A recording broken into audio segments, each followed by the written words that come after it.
So today I'm going to show you how to make a custom stamp brush in Procreate. So I'm going to start a new canvas, and I like to just do a square.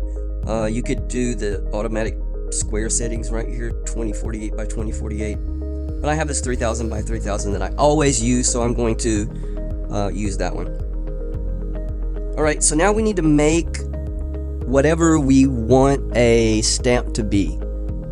So could be your signature, it could be a asset that you use a lot in your drawings and stuff. So for example, maybe a tree. So let's do a tree right now.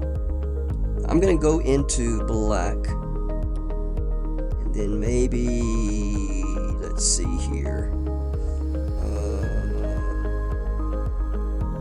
I'm going to my inker streamliner. Alright, now we're gonna make a little tree. Okay, so I'm going to, first off,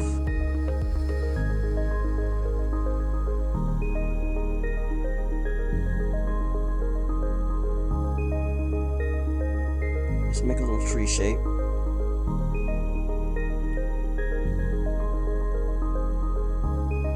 Just about like that. Maybe we can do some more limbs. Actually, I'm going to start up here and go down. Alright. Just something easy. Alright, so that's our tree that we're going to make. Alright, next thing we need to do is give it some foliage. So I think I'm going to use my chalk filler brush, and then we're just going to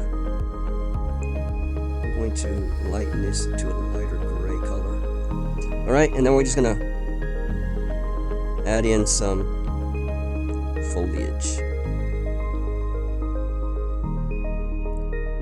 Now if you wanted to, you could put the foliage on the back and have the branches of the tree still showing. It's up to you, whichever you like. But basically, yeah, this is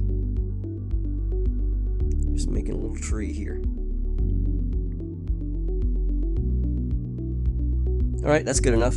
And what I meant, oh, I did it on the same layer. I shouldn't have probably done that. But anyway, just for tutorial purposes, if you did the foliage on another layer, you could change it to be something different then, without having to change the whole trunk and everything. Alright, so now that we've got our picture that we want to turn into a stamp, the first thing we need to do is copy it. So there are a couple ways you can do that. You can go into the layer itself and you can hit copy. So that's one way. The way I always do is do 3-finger swipe down and then copy all. Alright, so we've got that in our clipboard right now. So now we need to make a brush. So I'm going to, let me go into my imported brushes here. Alright, I'm going to push the plus up here to start to make a new brush.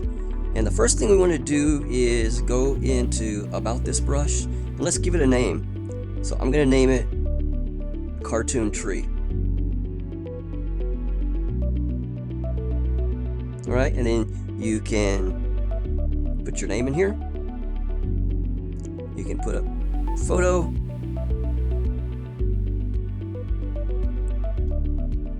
I'll use my AI photo. Alright, and then also you can sign it if you want. So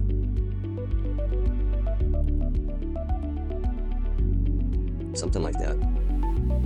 Alright, and hit done. So now our brush is created, but doesn't look like a tree yet. So we need to change some things. Alright, so we'll go into the brush itself, and the first time we want to do is go into shape. That is the shape of the brush right now. We don't want a circle, we want a tree. So we're going to edit, shape source, import, and then paste. And there is the little tree we did. So we need to invert this picture now. So the easiest way to do that is do 2-finger tap. Now you can see the blacks turn white and the whites turn black. Alright, so hit done. Now we have a tree right there instead of a circle. It doesn't look like a tree over here. So there's some more things we need to change. So the first thing, let's go into stroke path right here on top. I'm going to set this spacing all the way to max. Now you can see little trees there. Okay, the next thing we need to do is go into Apple Pencil, and we're going to set the opacity to 0. That means when we tap on the screen, it's going to be full paint, and it's not going to have any see-throughs. We don't want it to be see-through. Okay, so that is that for Apple Pencil, and then we're going to go to Properties right here, and we're going to set the max size to max. Okay, and preview size, we can take that down to maybe 10%, and then we want to turn on Use Stamp Preview and hit done. Now you can see our cartoon tree right there. It's a new brush we just made. So I'm going to turn off that layer. We're going to start a new layer, and let's see what our new brush looks like. So cartoon tree, bam, there it is.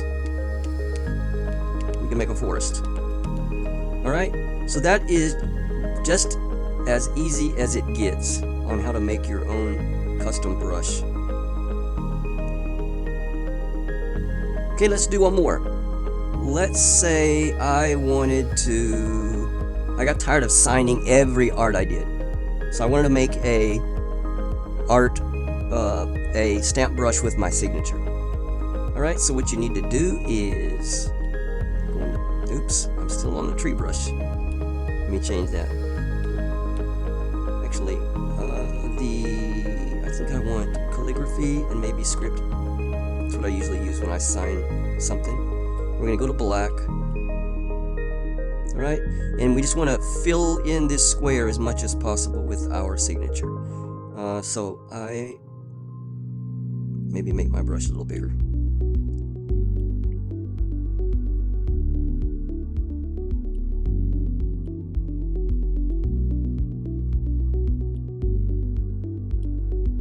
So if that's just, let's just say that is what I wanted. So we'll do something like that, and maybe put a star right there. Alright, anything you want, you can do it.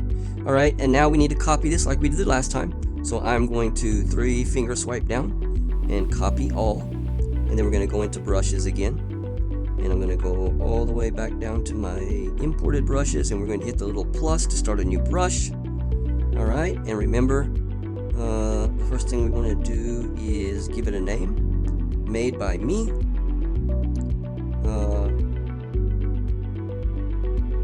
From photos, and I will choose that.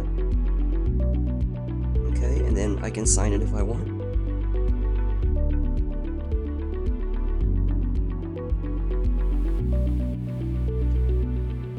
Okay, and hit done. Alright, so now we need to go into the brush again. Actually, we didn't name it, did we? Signature. Alright. Okay, next we're going to go to shape. And again, we need to edit our shape. We need to import, and we need to paste it. Okay, so there's our signature. Now we need to invert it, so 2-finger tap. There it is. Hit done. There's our channel brush, our channel signature. Alright, so the next thing you need to do is go into stroke path up here, very top. Remember, put the spacing all the way over to max. Now we need to go to Apple Pencil. And we're going to set the opacity to 0. Okay, and then we're going to go into properties under that, and we're going to set the max size to full max, and the preview size down to 10%, and then use stamp preview. Done. And I think we did it. So I'll hit plus, and if I tap, there's my signature. Alright, and then after you do that, you can resize it, put it on your painting. Now you have a custom signature. So I hope this has helped you guys. A lot of people have been asking me, how do you make your brushes? And maybe we'll do another tutorial on how to make regular art brushes instead of stamp brushes. Depends on what you guys request. So having said that, thank you so much for joining me. I hope this has helped you out, and I'd love to see the brushes that you make with it. So take care, and I will see you again.